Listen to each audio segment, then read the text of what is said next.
Hello बच्चों, let's see this question. The question says for a first order homogeneous gaseous reaction A giving 3B, if pressure after time T was Pt and after completion of reaction pressure was P infinity, then select correct relation. और यहाँ हमारे पास चार options दिए हुए हैं.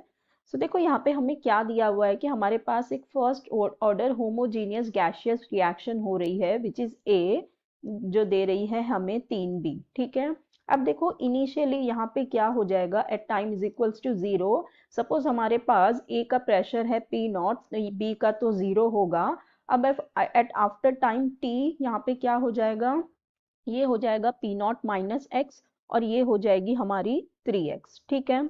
अब यहाँ पे ये हो गई पी नॉट माइनस एक्स और ये हो गई 3x. तो अगर हम यहाँ से टोटल प्रेशर कैलकुलेट करें तो हमारे पास टोटल प्रेशर क्या आ जाएगी, PT will be equal to P naught minus x plus 3x आ जाएगी. So that will be PT will be equal to P naught plus 2x. ठीक है. ये हमारे पास PT की वैल्यू आ गई.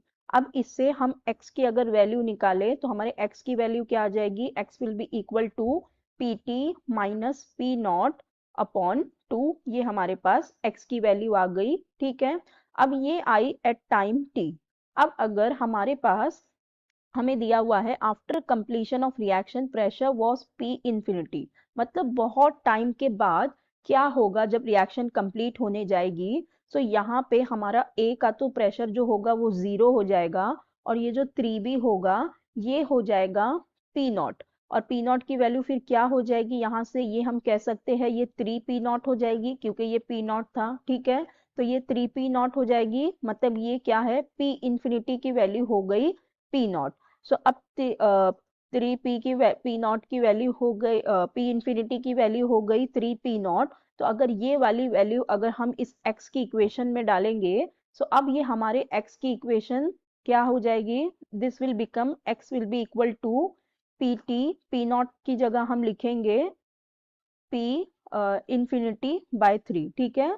क्योंकि अगर यहाँ से हम P नॉट की वैल्यू निकाले तो ये क्या आ जाएगी, P इंफिनिटी बाय 3 आएगी ना. सो यहाँ पे हम P नॉट की वैल्यू डाल देते हैं. सो ये हो जाएगी दिस अपॉन 2. सो यहाँ से हमारे पास x की वैल्यू हो जाएगी x will be equal to 3PT minus P infinity upon 6. ठीक है. ये हो गई अब हमारे पास x की वैल्यू.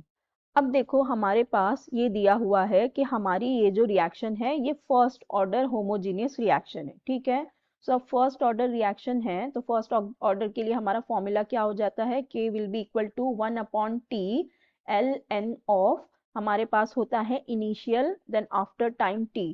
तो ये हो जाएगा P not and P not minus x. ठीक है. आफ्टर टाइम T कितना है हमारे पास pressure, P not minus x है. अब बहुत टाइम हो गया, जब रिएक्शन कंप्लीट होने आएगी तो क्या होगा, हमारे पास P नॉट की ये वैल्यू हो जाएगी और x की ये वैल्यू हो जाएगी. ठीक है. सो अब ये वाली वैल्यू हम रख देते हैं हमारी इक्वेशन में. आफ्टर लॉन्ग टाइम ये क्या हो जाएगा 1 by t l n. P naught की वैल्यू क्या हो जाएगी P इंफिनिटी बाई 3. ठीक है. यहाँ पे जो हमने वैल्यू निकाले रिएक्शन कंप्लीशन होने पे आफ्टर वेरी लॉन्ग टाइम, तो ये हो जाएगा और P नॉट की जगह फिर यहाँ आ जाएगा P इंफिनिटी बाय 3. और यहाँ पे क्या हो जाएगा x की वैल्यू हम ये डाल देंगे जो हमें यहाँ मिली है. सो ये हो जाएगी 3PT minus P infinity upon 6 हो जाएगी. ठीक है. सो ये अब हो गई हमारी इक्वेशन. अब अगर हम इसे रीअरेंज करेंगे तो हमारी ये इक्वेशन हो जाएगी K 1 upon t l N of ये क्या हो जाएगा, ये 3 1 जा 3 3 2 जा 6. तो ये हो जाएगा 2P इंफिनिटी अपॉन यहाँ से ये 3 बाहर आ जाएगा, यहाँ पे ये हो जाएगा P इंफिनिटी माइनस PT. ठीक है. हमारे पास ये एक्सप्रेशन आ जाएगा और यही हमें कैलकुलेट करना था. तो हमारा करेक्ट ऑप्शन देख लेते हैं. A तो नहीं होगा, यहाँ पे 2 नहीं है, बी में यहाँ 3 नहीं है, यहाँ पे इधर 2 है 3 है इधर 2 है, तो ये रॉन्ग होगा. हमारा करेक्ट ऑप्शन हो जाएगा option d, K is equals to 1 by 3 ln of 2 P infinity upon 3 t infinity minus p t, वही जो हमें यहाँ मिला है, तो हमारा करेक्ट ऑप्शन हो जाएगा option D. So I hope you understood it well. Best of luck. Thank you.